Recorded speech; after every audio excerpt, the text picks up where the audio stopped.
Sejam muito bem-vindos ao Como é Bom Saber Direito podcast, o podcast do curso de Direito da UCDB. Eu sou o professor Rodrigo e do meu lado, como sempre, o professor Rafael Chaia. Fala pessoal, sejam bem-vindos aí mais uma vez para mais um episódio do nosso podcast. Hoje a gente com um convidado muito especial. A gente vai conversar hoje com o doutor João Marcelo Balsanelli, desembargador e presidente do TRT da 24ª Região. Vamos conversar sobre um tema novo.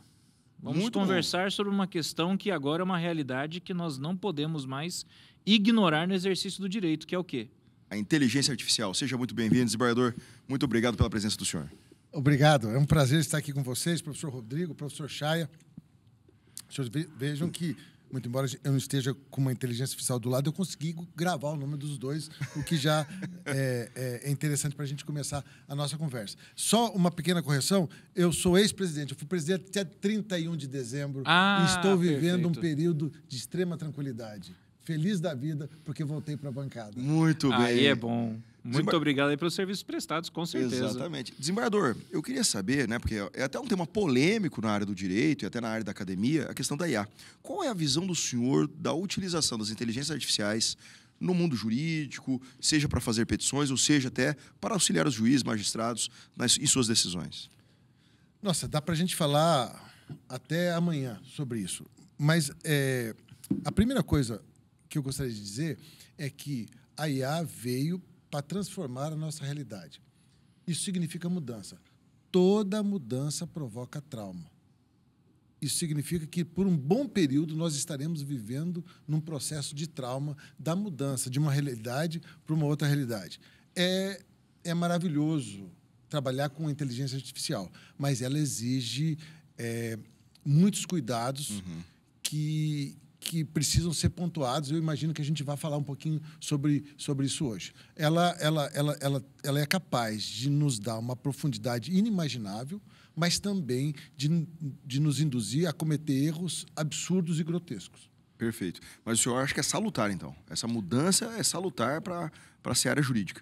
É extremamente salutar. Eu trabalho com IA absolutamente todos os dias. E tudo o que eu faço, normalmente, tem alguma coisa de IA no meu trabalho diário. Perfeito. E quais são essas qualidades que o operador do direito ele precisa ter para o uso da IA de forma qualitativa, né? Porque o que eu vejo, até me permitindo, desembargador, a gente chega para os alunos acadêmicos, por vezes, e fala assim, tem que fazer um trabalho sobre o professor de direito tributário, né? Faça um trabalho sobre imunidade do livro, por exemplo. Aí o camarada coloca lá na IA, faça um trabalho de imunidade do livro, aparece um texto lá, ele não confere, manda, e aí a gente vai lá fazer as pontuações, né? Veja, mesmo que ele confira, a probabilidade disso dar certo é zero. Perfeito. A IA, ela não trabalha de uma maneira genérica. Faça para mim tal coisa. Não é isso. A IA, ela só produz resultados se você tiver qualidade suficiente para dizer exatamente o que você quer. Por exemplo, digamos que eu queira fazer direito tributário, né? Que eu entendo muito pouco direito tributário. Mas digamos que eu queira fazer um trabalho sobre direito tributário, mas eu preciso, por exemplo, especificar fontes.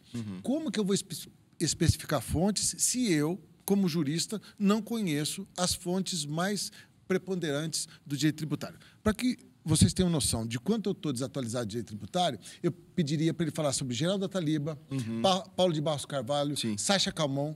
São aqueles doutrinadores da minha época de estudante. Hoje em dia, as referências são outras. Então, você poderia dizer, olha, eu quero que você analise sob tal perspectiva, com tal fonte. Aí você pode, eventualmente, ter um bom resultado. Entendi. Mas o resultado depende, inexoravelmente, da qualidade daquele que pergunta. E o grande ponto, né, se a pessoa, se o jurista, se o estudante, se o advogado, se o juiz não tem qualidade, não vai conseguir ter resultados de qualidade pela IA. Essa é a grande questão. O mundo vai ser dividido entre os que sabem e os que não sabem, e a IA vai fazer isso com muita rapidez. A gente pode dizer, então, sem medo de errar, que a inteligência artificial ela representa um momento de inflexão. Ela é praticamente um divisor de águas hoje, porque muda tudo como a informática e a internet mudaram o nosso dia a dia no direito, não é? É exatamente isso. Imagine teve um filme que retratou basicamente como que um computador surgiu. Eu esqueci o nome do filme, mas é aquele Cumberbatch, aquele... o jogo da imitação. Jogo da imitação, muito obrigado. Em que era necessário que se processasse informações numa rapidez que a mente humana não conseguia processar. Se ela fosse processar, ela levaria anos. E eles criaram um método de que se processasse em 24 horas aquelas informações. E foi aí que os aliados conseguiram ter informações mais rápidas a respeito das mensagens criptografadas dos alemães. A inteligência artificial é mais ou menos isso. O que ela faz? Existe um universo, e esse universo está todo espalhado na internet, e ela faz uma pesquisa que nós demoraríamos, eu imagino, 4 meses, 5 meses para fazer em 10 segundos. Então, veja a capacidade de informações que ela pode trazer e enriquecer. Agora, ela só vai trazer as informações na exata proporção, medida e qualidade que você pedir. Se eu não tenho noção daquilo que é importante, daquilo que é relevante para aquilo que eu vou fazer, a resposta vai estar lá, mas igualmente sem relevância, sem importância e sem qualidade. A gente pode dizer, então, né, que na verdade, como é que eu vou expressar isso em palavras, mas que a inteligência artificial não tem consciência do que ela está fazendo. Na verdade, nós somos a consciência dela, e até o senhor falou em off, e ela faz o trabalho braçal. Eu preciso da informação XYZ de determinado tribunal no seguinte sentido. Essa é a nossa consciência para a criação de argumento. E aí ela nos traz a argumentação, por exemplo, igual o senhor gostaria das decisões do desembargador Balsanelli a respeito de hora extra em atividade rural, por exemplo. Enter. Me traz ali um compilado de informações, óbvio, eu tenho que checar, e a partir de então eu tomo uma decisão. Escrevo o recurso dessa forma, assim, utilizando esse argumento desse doutrinador e dessa situação. E aí seria uma criação adequada ali, por exemplo, de texto, seria. Exatamente. A gente não pode deixar de imaginar que a IA ela está redigindo um texto para você, mas na exata conformidade com o que você pede. Não há diferença, por exemplo, de um texto que eu escrevi para um texto que a IA escreveu naquilo que eu peço para ela escrever. Porque o processo de construção, processo mental de construção do meu pensamento e que vai me levar a proferir uma determinada decisão, eu preciso escrever. Perfeito. Eu preciso escrever. Então, por exemplo, eu digo para ela assim, olha, eu quero que você diga, que você escreva sobre tal assunto, observando-se essa jurisprudência, e eu estabeleço qual jurisprudência que eu quero. Né? Eu normalmente a jurisprudência eu faço braçalmente e coloco para ela, ó, você só vai usar a jurisprudência que eu te coloquei, que você coloca essa jurisprudência, que você argumente com base no princípio da proporcionalidade, que você observe também o princípio da proteção, o princípio da celeridade, ou seja, todo aquele processo mental que eu uso para redigir um voto, eu estabeleço para que ela use. Ou seja, a decisão que ela vai produzir é exatamente a decisão que eu produziria, com a diferença que ela que está redigindo, mas aquilo que eu determinei é exatamente que ela redigisse. Mas aí vem um ponto importante, não é só o que o senhor determina, mas aí você também tem de ter o conhecimento para rever a ordem. Porque, por exemplo, o senhor cita os princípios.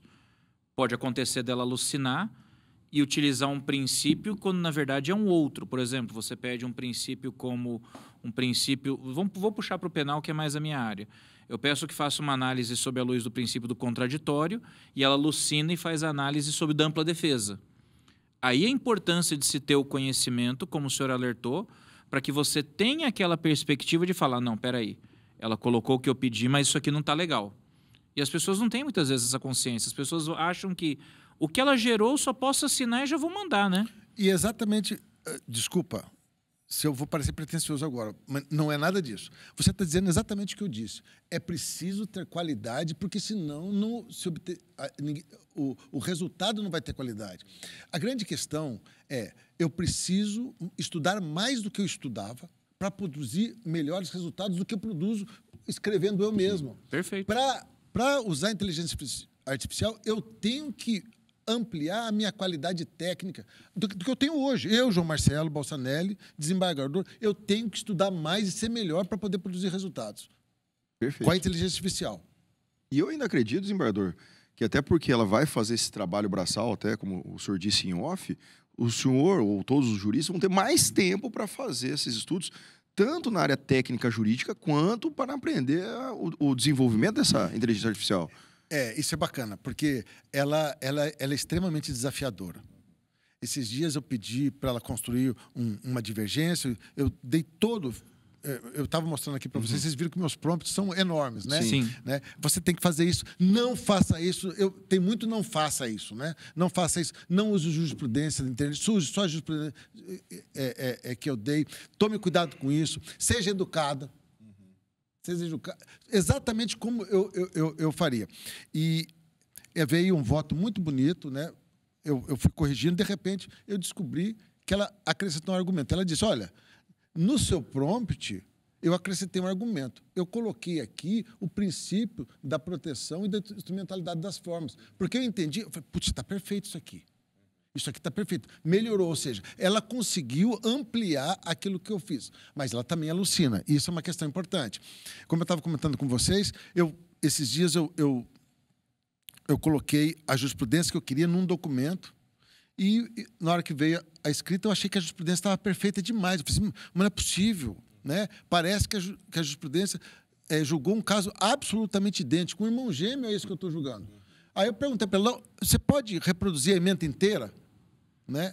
Aí ela falou assim, olha, na realidade, na ementa não está escrito bem isso.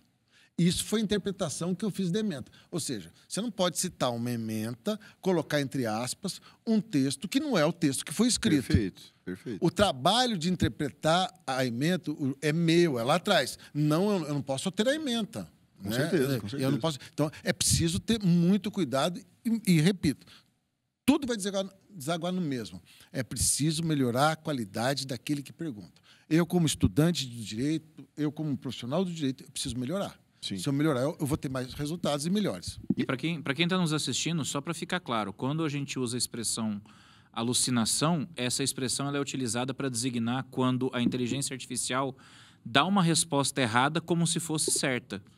Então, é o que a gente chama de desvio cognitivo ou alucinação. Esse é o nome mesmo, tá? Não é porque ela fica louca, não, tá? É aquela história, ela alucinou, porque quando nós alucinamos, nós vemos coisas, né, que não existem. Ela cria coisas que não existem. Exatamente isso. E veja, eu não sei quem foi que criou a inteligência artificial, exatamente, né? Se foi o José, o Antônio, o Manuel, eu não sei quem criou.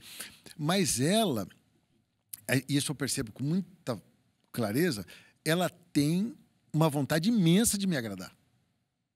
Então, às vezes, ela percebe no meu prompt aquilo que eu quero. Percebe não, né? Eu digo exatamente aquilo que eu quero.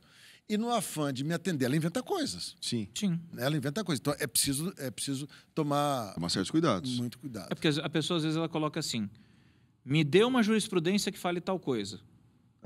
Só que assim, ela vai te dar a jurisprudência, não significa que a jurisprudência existe. Exato. Tipo, você pediu uma jurisprudência que fala X, eu fiz uma jurisprudência que fala X. Isso. Exatamente. Então, por isso que tem que tomar cuidado com a questão do prompt. Você tem que detalhar as coisas. Eu digo assim, só me cite decisões. Normalmente eu restringo. Não use jurisprudência, a não ser aquela que eu mesmo estabeleci num documento. Eu colo um documento. Mas eu digo, olha, se eventualmente você encontrar alguma outra que se adeque ao caso, eu preciso que ela seja identificável. E eu preciso do número do processo, da data do julgamento e do nome do relator, turma e tribunal. Perfeito. Aí, veja, aí ela percebe claramente que para me agradar, ela não pode inventar.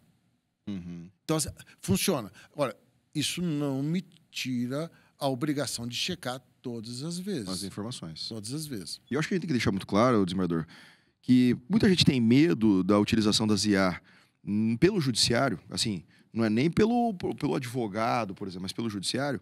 Eles têm medo que a IA decida. E não é verdade, né, desembargador? Quem decide é o magistrado. A IA redigirá para o magistrado aquilo que foi decidido. Seria isso, né? Veja, é que se a gente enxergar de uma maneira mais ampla, a gente vai entender. Eu sou desembargador. Eu tenho 10 pessoas que trabalham comigo no meu gabinete. Sim. Significa que a maioria dos votos que eu profiro não são redigidos por mim, São orientados por mim. Perfeito. São decididos pelo senhor. São decididos por mim. Não são redigidos, Isso. mas são decididos por mim. São orientados por mim.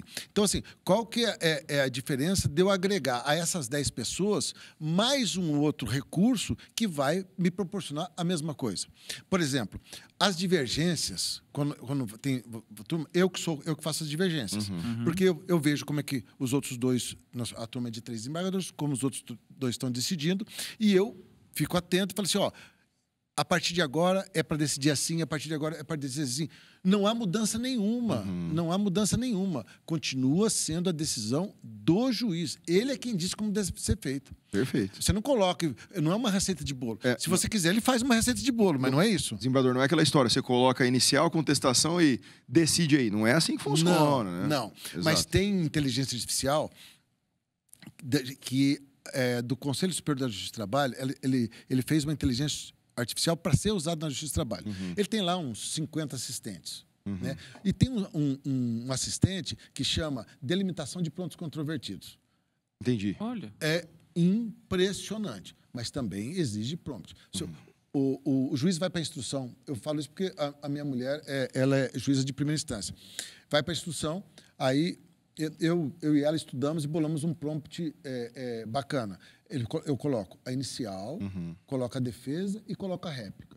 E aí começa a fazer perguntas. Estabeleça para mim os pedidos com suas especificações, né? A resposta do réu, os pontos que ficaram controvertidos, os que não ficaram controvertidos. Essa pergunta Sim, é muito importante. Com certeza. E faça a distribuição do ônus da prova com base nas alegações. É perfeito. É perfeito. O pedido de horas extras diz isso. O réu diz isso. Ficou incontroverso. Na réplica, tal coisa. O ônus da prova é aqui. Olha, na petição inicial e na defesa, tem tantas questões que não são controvertidas. Essas e essas. Independente de prova em razão disso. Perfeito. É perfeito. É um trabalho que ela faz com uma qualidade imensa e que economiza um tempo enorme do juiz. Claro. É mais rápida, é mais eficiente e mais assertiva. Que o juiz. Se fosse fazer isso manualmente, quanto tempo? Olha, eu era juiz de primeira instância e eu ia fazer 4 a 5 instruções por tarde. E eu tenho a vaidade de dizer que eu nunca fui para uma sala de audiência sem estudar os processos. Eu fui professor da Escola Nacional, fui juiz auxiliar da Escola Nacional da Magistratura, fiquei 1 ano e meio em Brasília como juiz auxiliar da Escola Nacional. E eu dizia para os alunos, olha, os alunos juízes, a gente tem que tratar o advogado da melhor maneira possível. Se você quiser assustar o advogado, no bom sentido, por favor, mostre que você conhece o processo como ninguém. É nisso que você ganha o respeito do advogado. O advogado chega e o juiz mostra, olha, eu conheço o processo como ninguém, isso higieniza o ambiente, tranquiliza as partes, tranquiliza o advogado sabe que ele vai poder trabalhar direitinho, que ele vai ter, que ele vai ter audiência administrada por um juiz que conhece o processo e mais, que está preocupado em solucionar bem. Porque se eu estudo o processo, eu demonstro ao mesmo tempo a preocupação. Então, eu sempre estudei. Eu levava 3 horas por dia para fazer isso, para estudar 4 processos. Né? 4 processos. Isso baixou para hoje. Eu vejo que a Ana gasta de 40 a 50 minutos para fazer dessa forma. Não, o questionamento que eu expus, desembargador, é que assim, eu tenho feito muitas audiências aqui pela empresa, né? Tem uma empresa que eu advogo, está com problema financeiro e aí 300 mil ações trabalhistas, né? Mas é impressionante, toda audiência de conciliação, a gente faz a oferta de acordo, aí a outra parte fala que não, aí vem o magistrado e fala assim, mas então... Isso aqui é controverso, isso aqui foi provado. Então, o magistrado ele já está muito preparado, né? Mesmo aquele que talvez não usa IA ainda. E com a IA aí não tem brincadeira, né? Não tem para onde ir. O que fica legal é que você vê, eram 3 horas de trabalho que você consegue reduzir para 40, mantendo a mesma qualidade. Isso. Aí você tem 2 horas a mais que você pode usar para outras questões mais estratégicas. Ou processos mais complexos. Ou processos né? mais complexos, ou para você poder fazer mais audiências. Quer dizer, você melhora a produtividade, você dá uma resposta melhor, com menos tempo, e você atende melhor, inclusive, as pretensões do jurisdicionado. Sim, com certeza. Ou seja, agrega produtividade demais. Isso é excelente. Olha, em certas questões, a IA é melhor do que o homem. Por exemplo, para fazer esse tipo de avaliação, que eu falei, que é os pontos de conflito, ela faz melhor do que a gente, né? Porque ela não cansa, né? Você tá lá 3 horas olhando para cabeça cansa, né? Anotando na mão para ver o que um disse, o que outro disse. Veja, ela não comete esse tipo de erro. Então, em algumas questões, ela faz melhor que a gente. Outras questões também que são muito interessantes e que, assim, que era um fardo para mim. As audiências, hoje, elas são gravadas em áudio e vídeo. Certo. Né? Verdade. Já tá antecipando o que o senhor vai dizer. Olha, e é um fardo aquele troço. Você sentar, colocar um fone de ouvido, porque você tem que colocar um fone de ouvido. Não dá para você olhar, porque qualquer coisa que apareça te tira atenção. Coloca o fone de ouvido e fica ouvindo a testemunha. E você não pode deixar de prestar atenção em tudo, porque o juiz faz uma pergunta no começo da audiência, 10, 15 minutos depois ele repete a pergunta e vem uma resposta diferente. E talvez seja esse o ponto que vai te possibilitar solucionar o processo. Então, assim, sentar e ouvir uma audiência e ficar com uma caneta, parando, minuto tal, disse isso, minuto tal, disse isso é difícil. Existe uma inteligência artificial chamada Notebook LM. Você pega o vídeo, você baixa o vídeo, depois faz um upload do vídeo nessa plataforma e não precisa falar nada. Ele fala assim, ó, isso aqui é uma audiência judicial, trabalhista, com o autor tal, fala babá, e ele fala o tema. Aí você pode fazer perguntas para ele, tipo assim, o que as partes falaram sobre o assédio moral? O que as testemunhas falaram sobre o assédio moral? Há divergência, e aí vem a qualidade, há divergência entre os depoimentos sobre essa questão específica, há divergência nos próprios depoimentos com relação a essa questão específica, há congruência entre os depoimentos, ele te dá todo o relatório. E o mais interessante é que ele fala assim, olha, aqui me parece que é uma divergência, porque fulano disse isso e Beltrano disse aquilo. E do lado tem um númerozinho. Você coloca o mouse, ele abre uma janela. É o marcador temporal.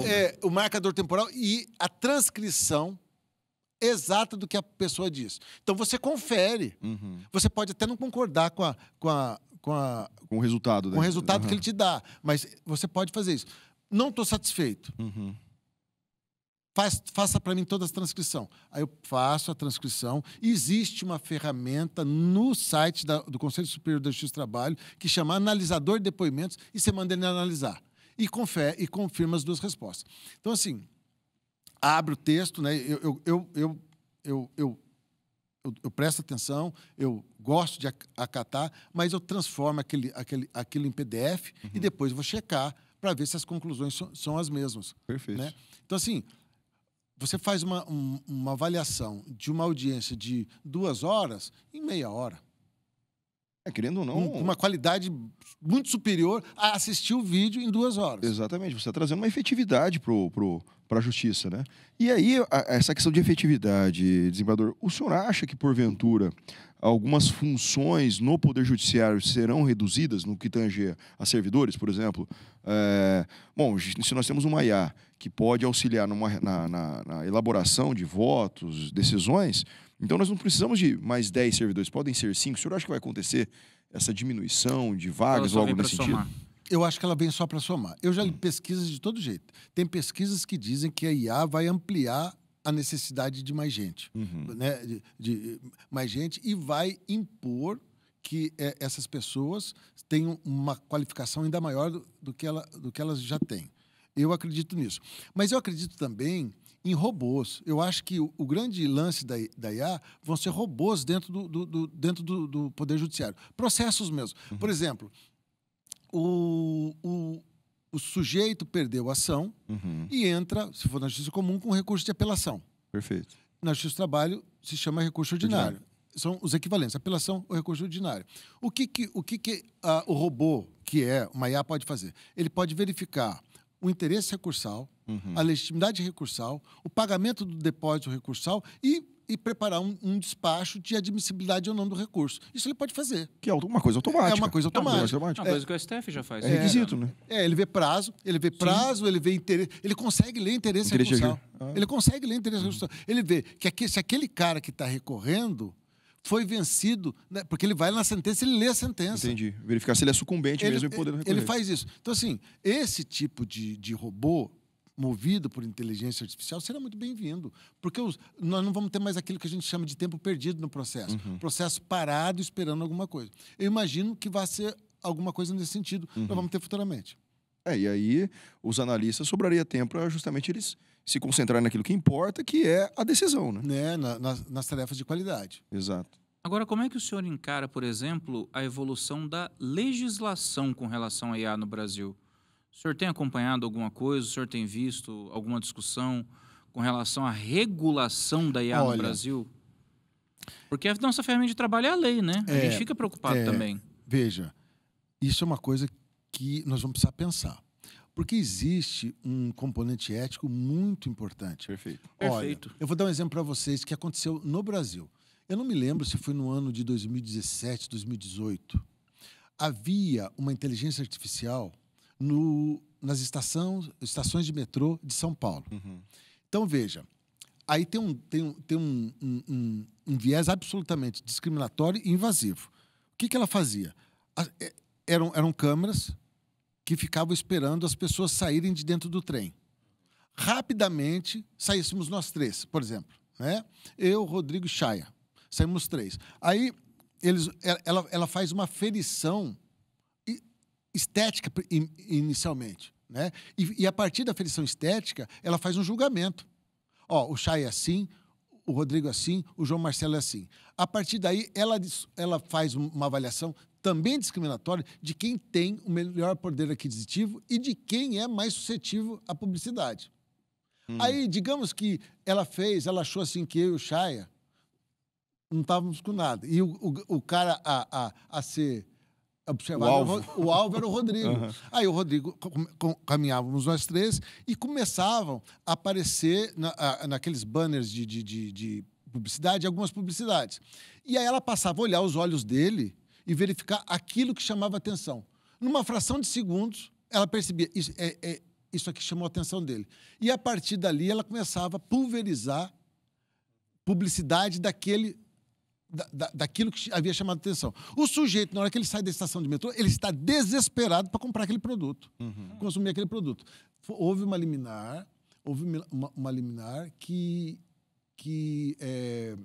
suspendeu a utilização dessa IA, porque ela realmente ela era um fator importante de limitação da vontade. Ou seja, era um fator que a gente diz, um fator de alienação. Cria em você uma necessidade que você não tem para que você consuma algum bem. Outro dado importante é uma IA que fazia a avaliação da liberdade condicional nos Estados Unidos. Você deve conhecer. Conheço esse caso. Conhece esse caso. Né? Ela era usada primeiro para fazer a classificação por periculosidade e passou a fazer perfilamento dos presos. Exatamente. E aí os negros sempre tinham as notas mais baixas, um viés claramente racista. Sim. Né? Os brancos, eles recebiam liberdade condicional porque a IA previa que eles tinham menos chance de residência do que os negros. Delinquir também, do que os negros. Então, assim, um viés absolutamente racista. E, por último, tem o caso da Amazon, só para a gente terminar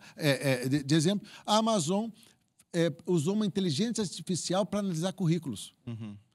E o que ela fez? No resultado, 300.000 mulheres, 300.000 homens, resultado, homens. Mas ela só recrutava homens. O viés era totalmente machista. Por exemplo, havia universidades que eram universidades frequentadas preponderantemente por mulheres, cuja pontuação era mínima. A pontuação era mínima. Então, o sistema era todo ele discriminatório em relação a gênero.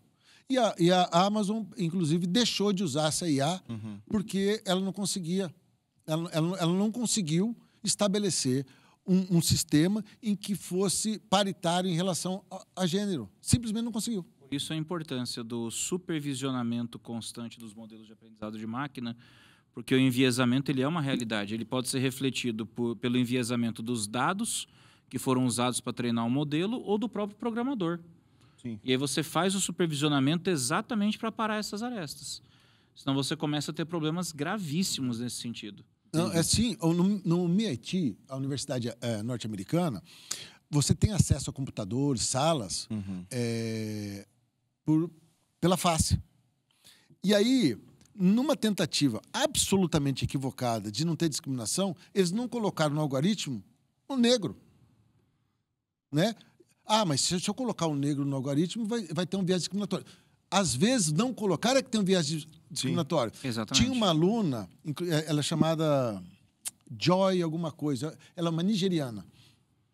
E ela não tinha acesso a nada, porque ele não reconhecia um rosto negro. Ela colocava uma máscara branca e aí ela era reconhecida. Então, assim, às vezes, a ausência de um algoritmo que poderia causar um viés discriminatório, a ausência dele é que causa a discriminação.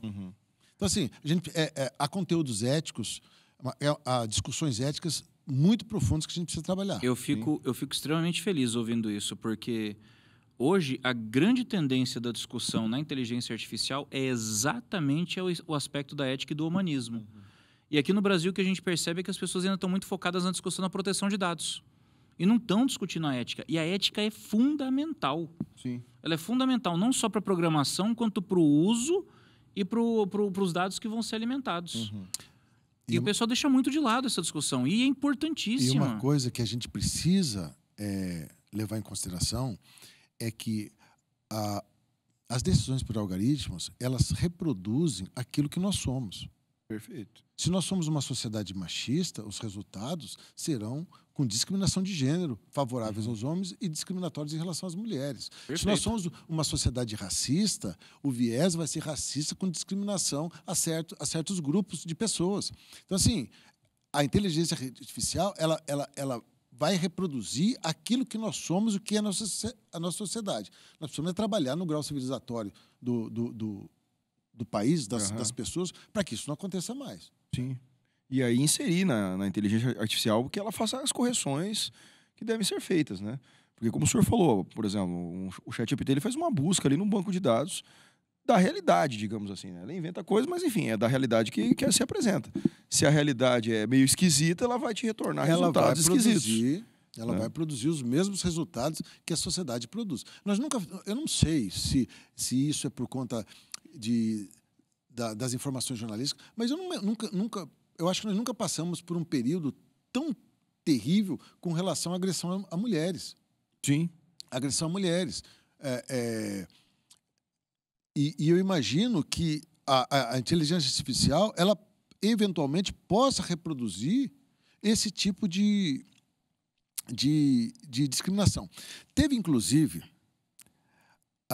um robô do Twitter chamado Tai. Vocês conhecem a história do Tai? Não Eu conheço. conheci. Vocês conhecem a história do Tai? Eu conheci. O Tai era um robô com código aberto cuja a experiência é aprendizado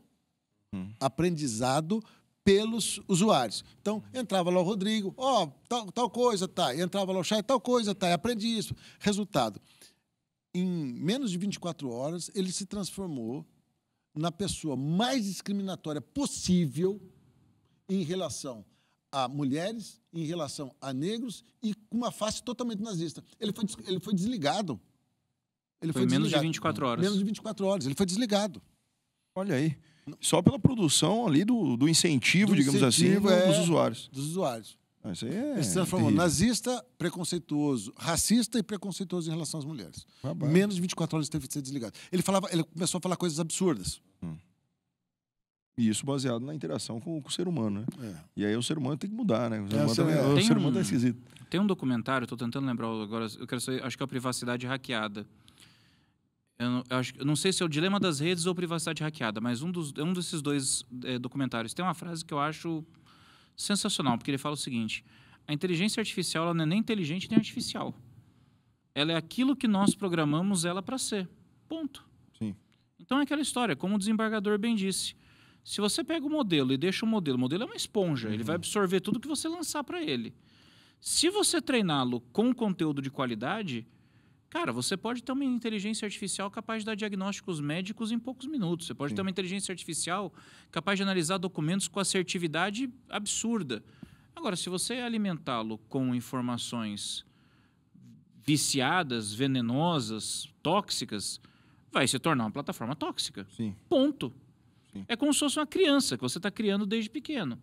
A criança ela vai crescer fruto da criação que ela recebeu. Claro.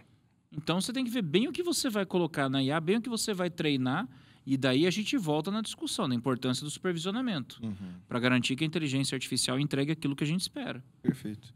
E desembargador, aí uma coisa até estava vindo para cá pensando, né? Sobre o processo digital, desembargador.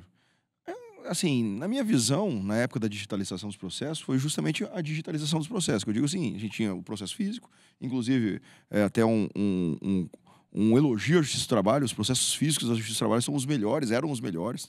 Né? Você chegava assim, eu preciso do volume tal, aí tirava o elástico, vinha tudo bonitinho, uma capa de plástico maravilhosa, né? Que inclusive, desembargador, esse aí, até brincando aqui, mas esse foi o meu desespero quando eu comecei a advogar, desembargador. Porque os professores falavam assim, não, o processo apenso, né? Não sei o quê.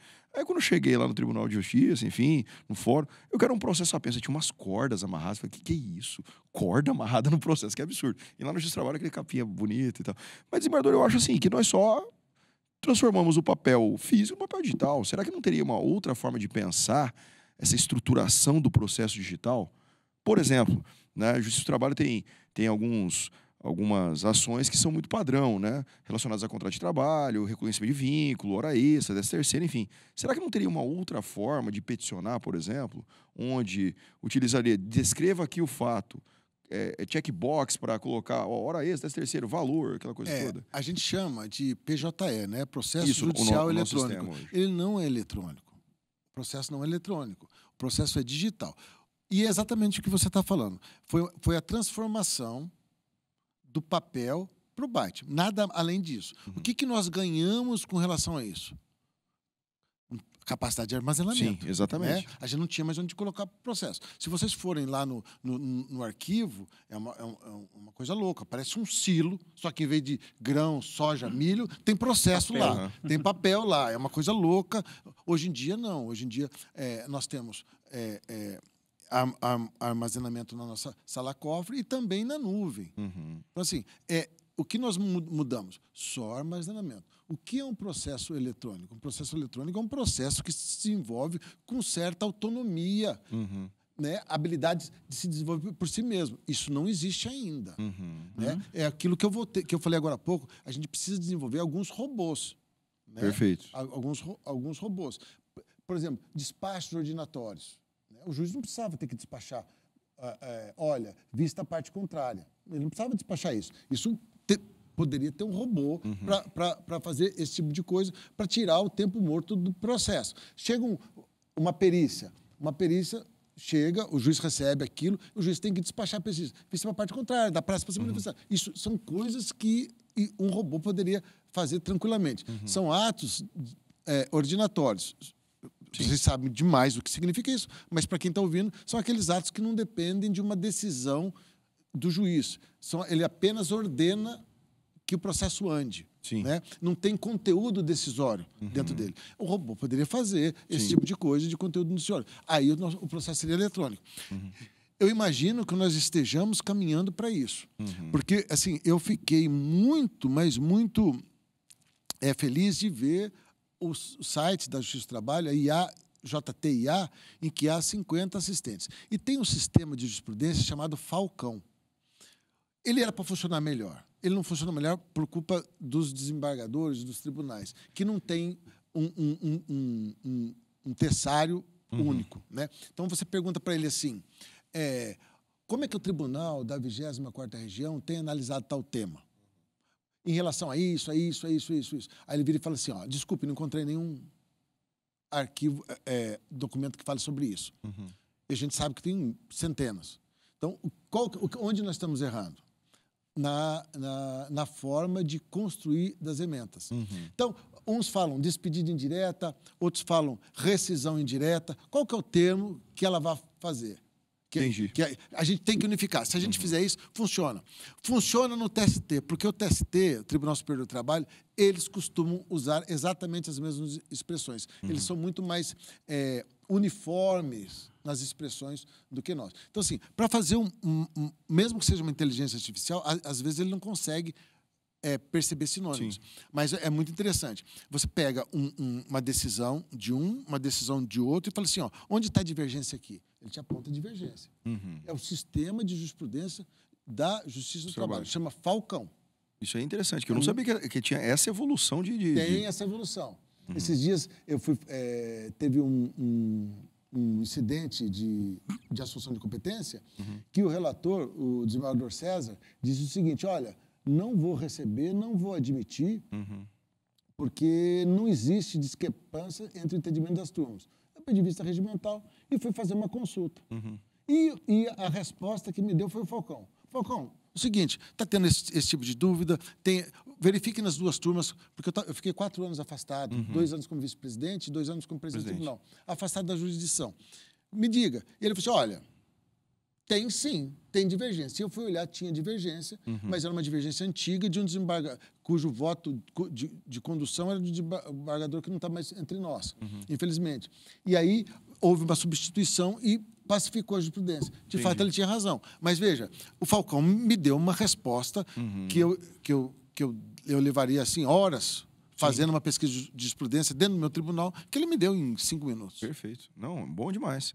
E assim, é interessante o senhor trazer essas novidades relacionadas à inteligência artificial da Justiça do Trabalho, porque eu acho que 80% dos advogados não sabem disso. Né? A gente não sabe, assim, porque ainda a gente pensa que chega lá, o desembargador ele entra o voto, aí vai o assessor horas pesquisar, e essas ferramentas estão trazendo uma agilidade, né, para a Justiça do Trabalho, que eu não sei se todos os tribunais têm. Mas a tendência é que se torne cada vez mais comum. Você vê, o CNJ essa semana anunciou lá a criação do gabinete virtual, que é para juízes e desembargadores poderem acessar algo similar que a Justiça do Trabalho já tem.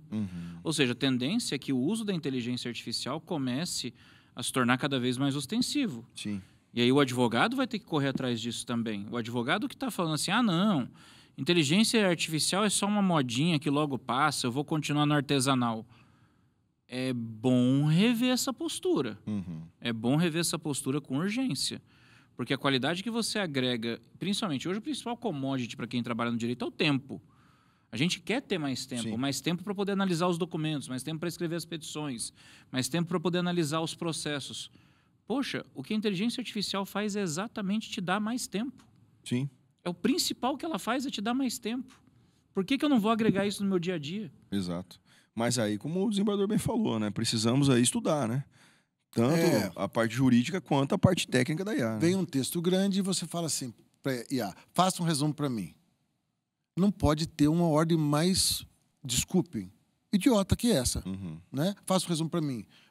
Você vai deixar que uma outra pessoa, aspas para a pessoa, inteligência, faça um resumo para você, sem que você especifique o que você quer. Faça um resumo para mim, pontue isso, eu quero que você olhe isso. O que você vai fazer quando você vai fazer um resumo? Você tem que escolher pelo menos os pontos mais importantes, né? Exatamente. Eu falo para os meus servidores do gabinete, vocês têm que sair de dentro de vocês e olha para você e vê o que você faz. Exato. Escreva exatamente o processo mental que você faz. Olha, é grande. Ué, sim. Grande. Meus prompts são de 20 linhas, 25 linhas. Qual que é o problema? Mas é exatamente o processo mental que eu uso e que eu vou fazer. A gente pode até utilizar uma analogia com o título de monografia, né? Quanto maior o título de monografia, mais assertivo é o tema trabalho. Que está sendo né? discutido, exatamente. Exatamente. E isso eu acho que falta, e a gente poderia até, desembargador, o senhor aí, já vou lançar uma aí. O senhor podia lançar um curso disso aí, hein, desembargador?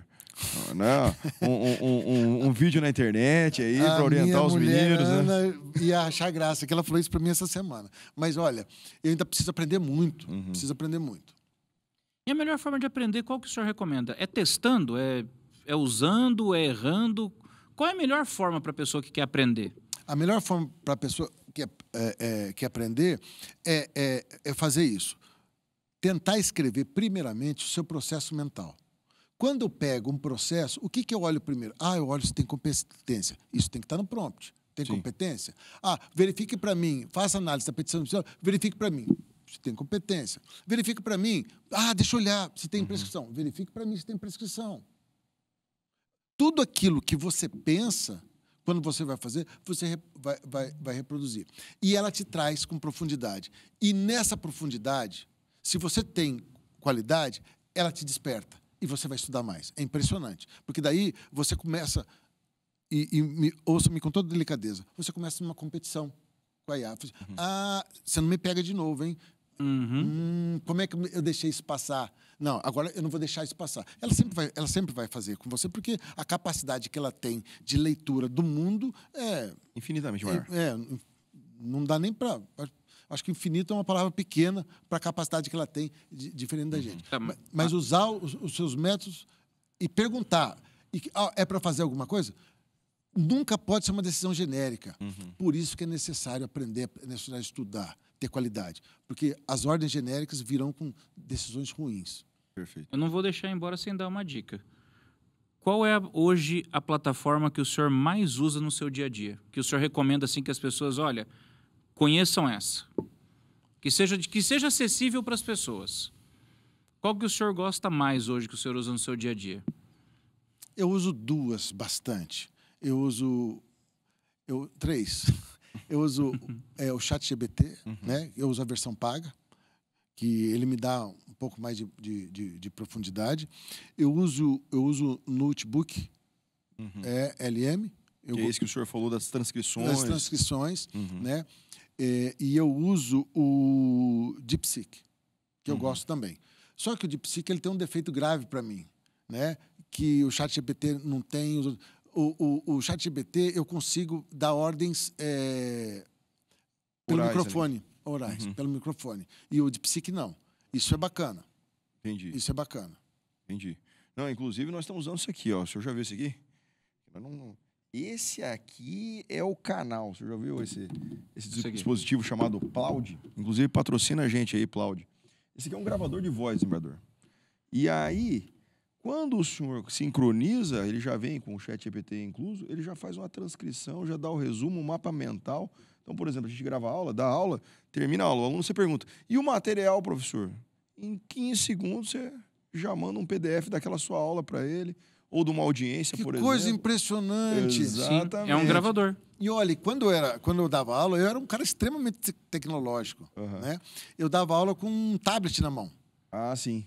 Veja, isso tem muitos anos atrás, né?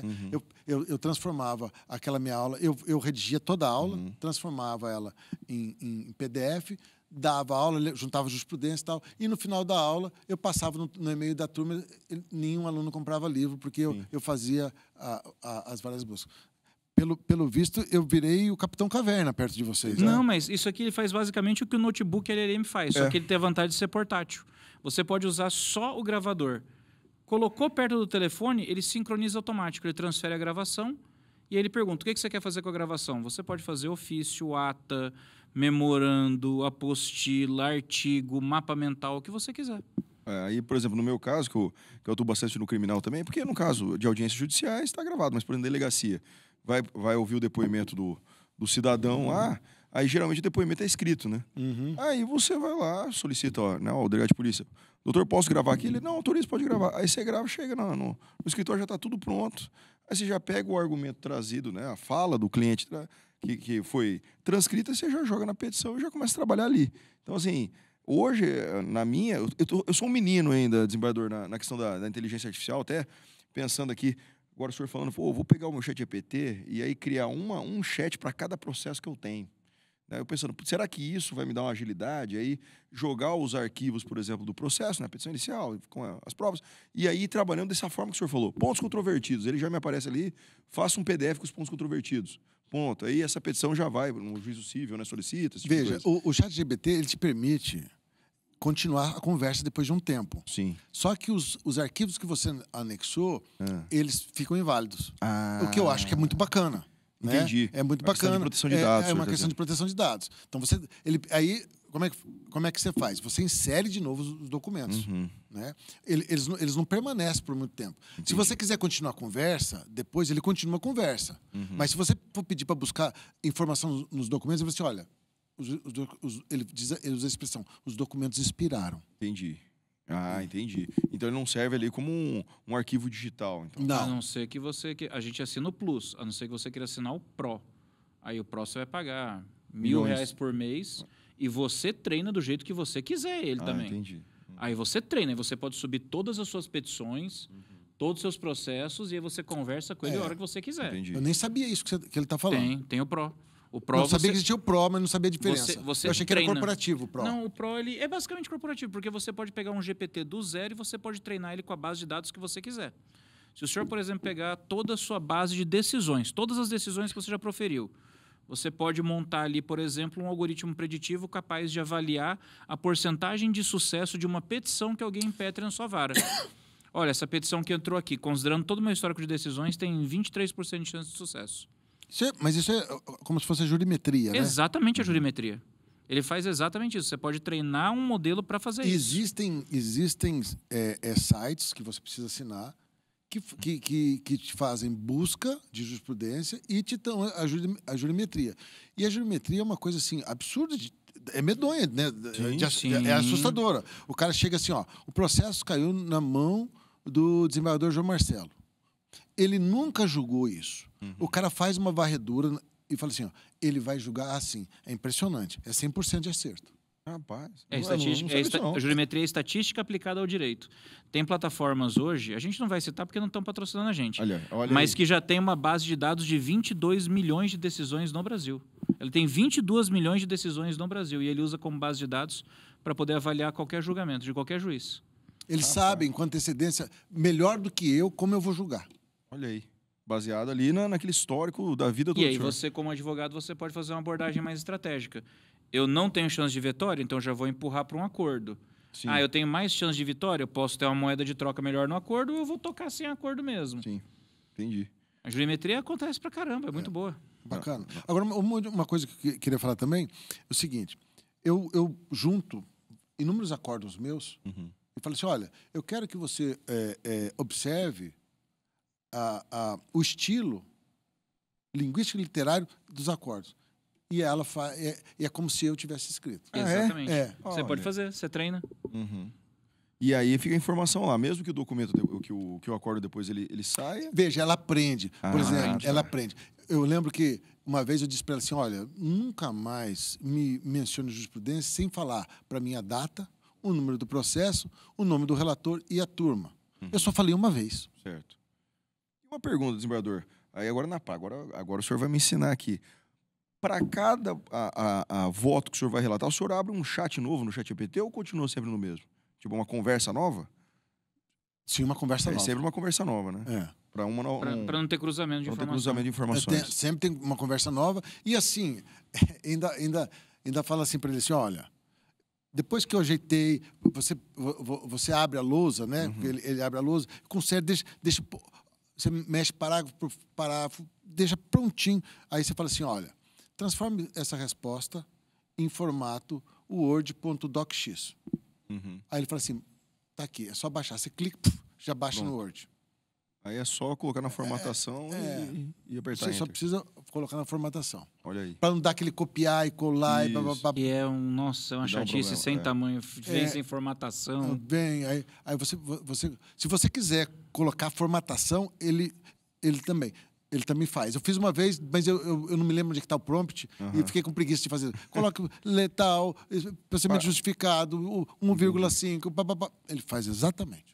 Rapaz, agora, desembargador. O que nós conversamos esses dias? Estou falando. O que nós conversamos esses dias sobre pesquisa jurídica? A pesquisa jurídica vai ter que mudar também, né? Agora, os métodos de avaliação, né, desembargador? A gente estava conversando, eu e o professor Rafael, justamente isso, né? Porque uma coisa era um TCC falando de tribunal do júri, por exemplo, né? E aí o aluno vinha, escrevia, aquela coisa toda. Hoje ele coloca no chat, me diga aí um tema sobre tribunal do júri. E escreve para ele. Mas aí, isso não vai ter mais validade. Agora, como é que nós vamos avaliar esses trabalhos? Esses trabalhos devem ser avaliados agora justamente pela criatividade, pelo argumento. Mas eu acho da que o solução desembargador já apresentada. trouxe até a resposta. A IA vai exigir que o nível do profissional seja elevado. Sim. Porque senão vai ficar aquela coisa muito diluída, muito aguada, sabe? Sim. Eu costumo brincar assim, a IA ela é muito fast food. Você quer uma coisa rápida, a IA te atende. Agora, você quer uma coisa gourmet bem feita, você ainda vai ter que saber fazer o artesanal. Sim, tem que Você ainda vai ter que ter o conhecimento, senão não vai prestar. Não, com certeza. Com certeza. O que me encanta é saber que eu não preciso corrigir o português, né? Ah, sim. Né? Porque isso, eu não sei se aconteceu com vocês. Eu estou aqui digitando, redigindo. De repente, toco o telefone, alguém me chama, eu volto, eu já esqueci o tempo verbal. Aí aí sabe aquela coisa que dói o ouvido, né? Né? Você muda o tempo verbal e a concordância verbal daquela escorregada horrorosa. Aí você tem que voltar e corrigir. Com ela, não tem problema. Não tem isso. Ela não erra uma vírgula. Pronto. E aí fica excelente aí. Tá vendo?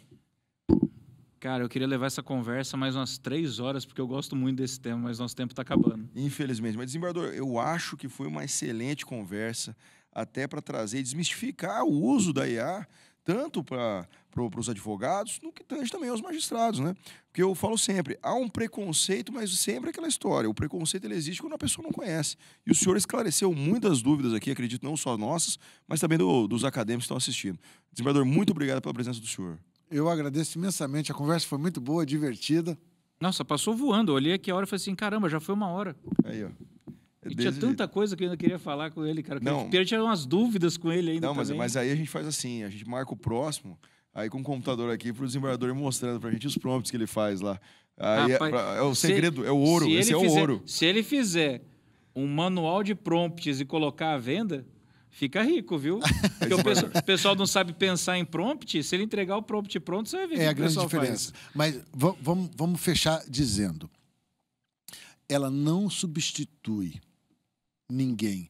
Ela não faz o seu serviço. É você que faz o serviço. Nunca houve a necessidade de se aumentar a qualidade do pensamento e do conhecimento jurídico para poder trabalhar com a IA.